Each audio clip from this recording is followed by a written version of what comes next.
veio um dos 7 anjos que tem as 7 taças cheias dos últimos 7 flagelos e falou comigo, dizendo: Vem, mostrar-te-ei a noiva, a esposa do Cordeiro. E me transportou em espírito até uma grande e elevada montanha, e me mostrou a santa cidade, Jerusalém, que descia do céu da parte de Deus.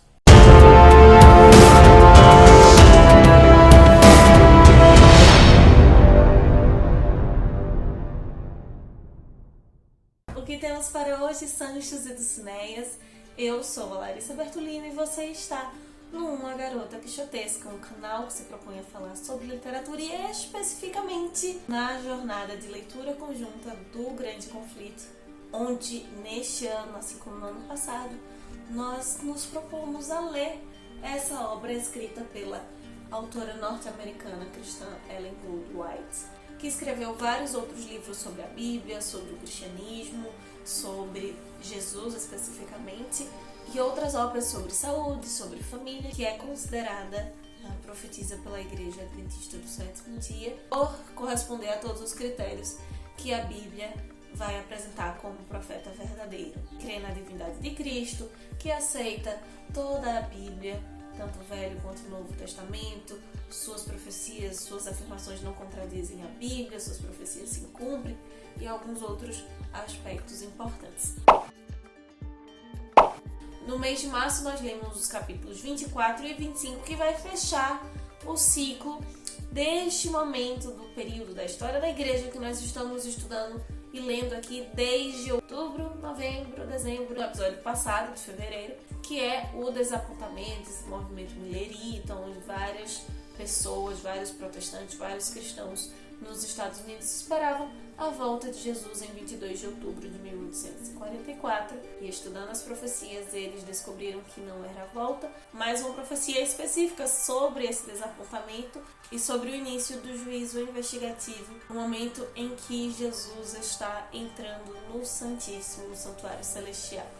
Se você está caindo de paraquedas nesse vídeo, eu te aconselho a buscar o livro, nós temos o link para o livro aqui embaixo, estudá-lo e ir aos pouquinhos desde o início da jornada para poder entender direitinho, lembrando que todos os vídeos, em todos os episódios nós colocamos as passagens, todas as passagens bíblicas que o livro faz referência no capítulo especificamente, como também outras obras, outros conteúdos que podem te ajudar a estender um pouco mais o estudo da temática do capítulo daquele mês.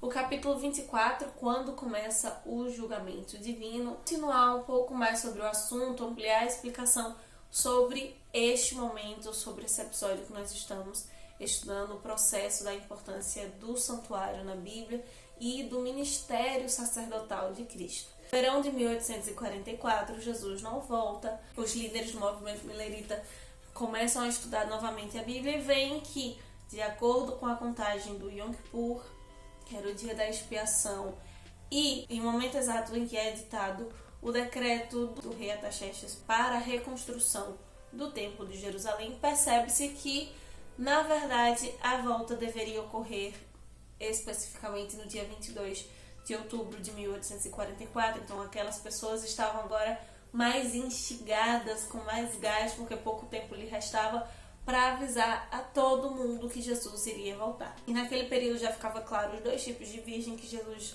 já havia advertido na sua parábola sobre as 10 virgens, dentro do movimento e fora dele, dentro da cristandade daquele período, existiam pessoas que estavam preparadas com azeite e aquelas que estavam dormindo.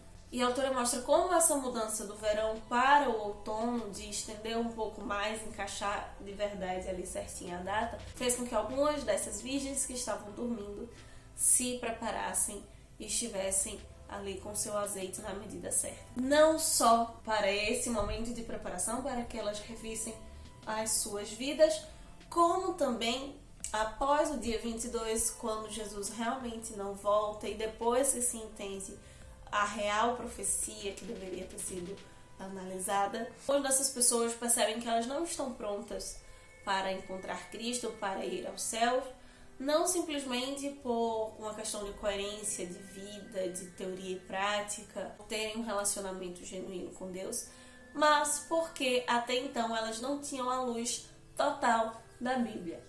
Vale ressaltar que esse acontecimento ocorre exatamente na segunda onda do protestantismo, a segunda onda da Reforma Protestante, e após essa decepção, muitas dessas pessoas começam a estudar a Bíblia com voracidade e descobrem verdades que estavam sendo ocultadas até então.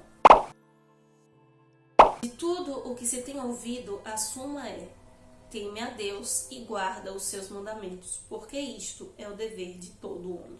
A descoberta do santuário fez com que estes homens relembrassem não apenas que Cristo é o centro do santuário, mas que a Bíblia deveria ser estudada como um todo, não preter o Novo ou o Velho Testamento ao outro, mas que os 66 livros compunham apenas um só livro, uma só mensagem. Estudando o santuário, nós descobrimos que as tábuas da lei, assim como o maná, a vara de Arão florescida, estavam dentro da Arca da Aliança.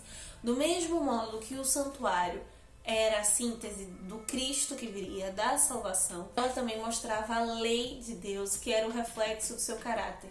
Saber como Deus é, como Deus age, estaria decifrado ali naquelas duas tábuas de pedra. Assim como o caráter de quem ela reflete, essa lei seria imutável. Por ser o reflexo de Deus, seria parâmetro para o dia do juízo. Da mesma forma como ela foi dada naturalmente a Adão e Eva no convívio e dada em pedras para o povo que havia se esquecido dela, a lei é refletida também nos ensinamentos de Cristo, na sua própria vida aqui enquanto homem, e não à toa estava dentro da Arca da Aliança, por ser um dos aspectos fundamentais na aliança, no acordo em que estabelecemos com Deus a partir do momento que o aceitamos como nosso único Salvador e Redentor. Os mileritas começaram a estudar mais intensamente a relação entre Daniel e Apocalipse e constataram que no capítulo 14 de Apocalipse há uma tripla mensagem importante para o momento do fim, ou seja, após 1844 está cada vez mais próximo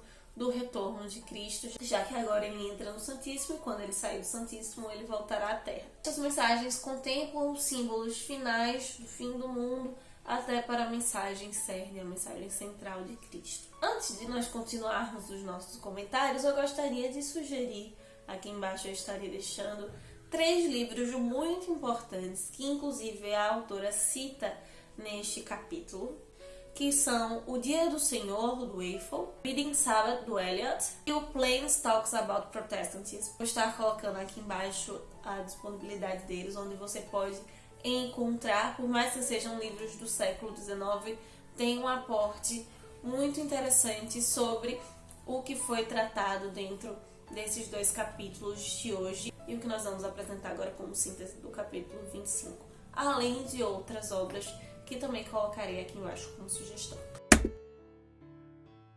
E como desafio deste mês, já que nós estamos vendo tanto os pioneiros, os mileritas, os protestantes ali estudando com vontade o livro de Daniel e Apocalipse, eu gostaria que você compartilhasse conosco a sua passagem favorita de Apocalipse, qualquer um dos 22 capítulos. A minha é o Apocalipse 21, na verdade, desde o 1º até o 4º versículo. Vi um novo céu e uma nova terra, pois o primeiro céu e a primeira terra já passaram, e o mar já não existe. Vi também a cidade santa, a nova Jerusalém, que descia da parte de Deus como noiva adornada para o seu esposo. Então ouvi grande voz vinda do trono dizendo: Eis o tabernáculo de Deus com os homens. Deus habitará com eles, eles serão povos de Deus, e Deus mesmo estará com eles. E lhes enxugará dos olhos toda a lágrima, e já não haverá mais morte, nem dor, nem luto, nem pranto, porque as primeiras coisas já passaram. Lembra logo nos primeiros capítulos sobre o movimento milerita e os finais ali sobre o movimento da Reforma, nós vimos que existia um movimento ao redor de todo mundo, com várias pessoas diferentes que nunca se conheceram, inclusive, que começaram a estudar o livro de Apocalipse de Daniel, as correlações das profecias. O resumo da ideia que a autora apresenta no capítulo 25 não é uma interpretação unicamente dos pós-mileritas, dos adventistas, autora isoladamente, mas de vários desses estudiosos da Bíblia que começaram seus estudos desde Lutero até o pessoal lá do século XIX. Uma coisa clara que nós temos tanto no Velho quanto no Novo Testamento é que profecia é uma questão simbólica. Como nós já vimos aqui em questões adias e outros símbolos, toda vez que um animal aparece em profecia, seja um animal com uma espécie declarada ou não, está sempre representando uma civilização, um povo, um reino, um poder socio-histórico. No capítulo 25, a autora vai delimitando algumas dessas criaturas apresentadas ali ao redor do capítulo 14 de Apocalipse e mostrando com outras passagens bíblicas e com comparação histórica qual poder, qual civilização eles estariam representando e a importância disso para a história do cristianismo, tanto no passado como principalmente no futuro. Apocalipse 12:9 vai mostrar claramente que o dragão representa Satanás. Enquanto que em Apocalipse 13, do 1 ao 10 e Daniel 7, eles vão estar ali abordando basicamente o mesmo poder, com representações físicas, simbólicas distintas, mas o mesmo poder. A besta em Daniel, em Apocalipse, e ambos estariam representando Roma, o Império Romano. Nós já falamos aqui, por exemplo, da estátua do Nabucodonosor, em que cada um dos metais representa um poder. Estes animais estariam representando, no caso, as pernas da estátua, que seria o Império Romano. E saído do Império Romano ao pequeno chifre, que seria Roma, no caso, Roma papal. Roma cabe enquanto império, mas segue na história como Igreja Católica Apostólica Romana.